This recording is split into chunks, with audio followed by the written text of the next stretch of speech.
Ok. Dans l'exercice suivant, on va s'intéresser à la notion de somme géométrique. Donc une somme géométrique, c'est quoi? En fait, c'est une addition de termes, ok, une succession de termes additionnés qui, qui satisfont à la règle suivante. C'est-à-dire que lorsqu'on a un terme qui est u à la k plus 1, il est égal à r fois le terme précédent qui est u à la k. Donc si on a un terme qui est u à la k, il est égal à r fois le terme précédent qui est u à la k moins 1.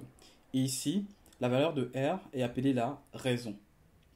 Ok. Et il faut que ce R là qui est appelé la raison soit différent de 1. Ok. Donc on va voir ça à travers un exemple tout à l'heure.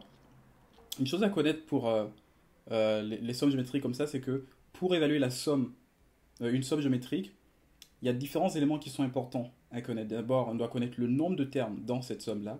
On doit connaître aussi la raison.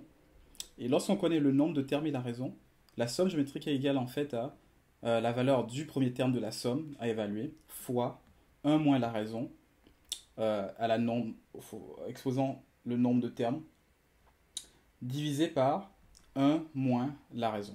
Okay. Donc si on considère l'exemple suivant qu'on nous donne, le premier exercice, donc on a la somme de k allant de 1 à 6 de 7 fois 1 tiers à la k moins 1. Donc ça c'est notre somme à évaluer.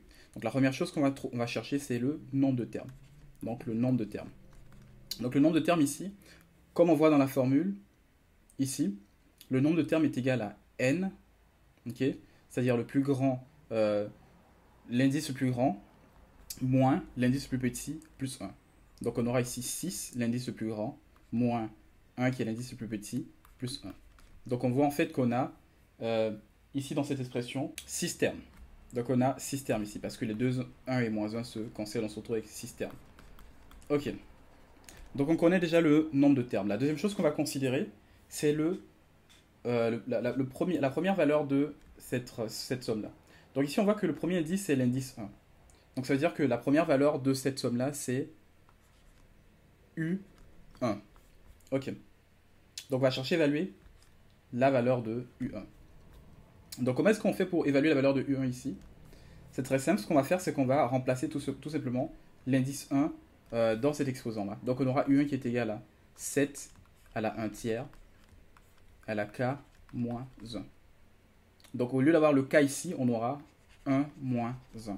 Donc ici on obtiendra 7 fois 1 tiers à la, fois 1 tiers à la 0. Or on sait que 1 tiers à la 0 est égal à 1, donc on se retrouve avec U1 qui est égal à 7. Donc le premier terme de notre somme ici est égal à 7. Il peut arriver que le premier terme en fait soit un U2 ou un U4 ou un U1000. Ici ça tombe bien, c'est un U, ou encore un U0. Donc il faut vraiment faire très attention à la valeur de l'indice ici. Deuxième chose qu'on cherche maintenant qu'on a le premier terme, on va chercher la valeur de la raison. Donc une façon très simple de trouver la raison, c'est de se fier à la formule qui est ici. On sait que UK plus 1 est égal à la raison fois U de K. Donc c'est-à-dire que si on veut obtenir la raison ici, on peut tout simplement diviser UK plus 1 par UK. Donc on aura UK plus 1 sur UK. Et on obtiendra la raison R ici. Donc on aura UK plus 1 divisé par UK qui est égal à R. Donc c'est ce qu'on va faire ici. On va considérer le UK plus 1e terme de notre somme. Donc ici, si on remplace notre indice, si on évalue ce terme-là à l'indice k plus 1, qu'est-ce qu'on aura? On aura ici 7 à la 1 tiers à l'indice k plus 1 moins 1. Ok. Et si on évalue le terme à l'indice k déjà, on voit qu'on on aura la même expression qui est présente ici. Donc on aura 7 à la 1 fois 1 tiers à la k moins 1. Okay. Donc à présent, on va diviser UK plus 1 sur UK pour obtenir notre raison.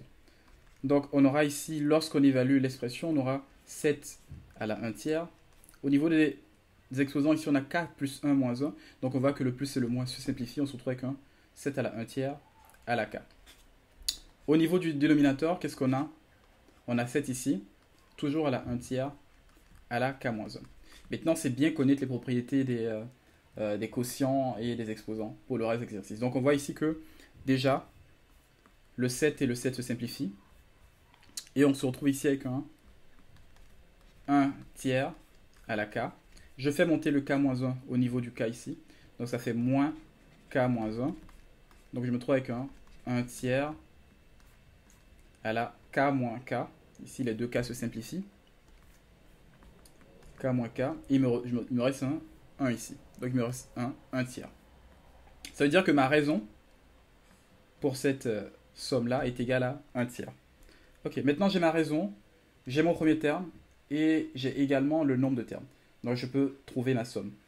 On sait que la somme, cette somme-là est égale au premier terme ici. Notre premier terme c'est U1. Donc on va mettre 7 ici. Fois, qu'est-ce qu'on a ensuite? On a 1 moins la raison. Donc 1 moins. Notre raison ici on a vu que c'est 1 tiers. 1 moins la raison, exposant le nombre de termes. Le nombre de termes ici, on a dit qu'on a 6 termes. Donc ce sera 1 moins 1 tiers à la 6. Et je divise le tout par 1 moins la raison. Donc j'aurai au dénominateur 1 moins au dénominateur ici 1 tiers. Voilà. Donc c'est ça la valeur de notre somme ici.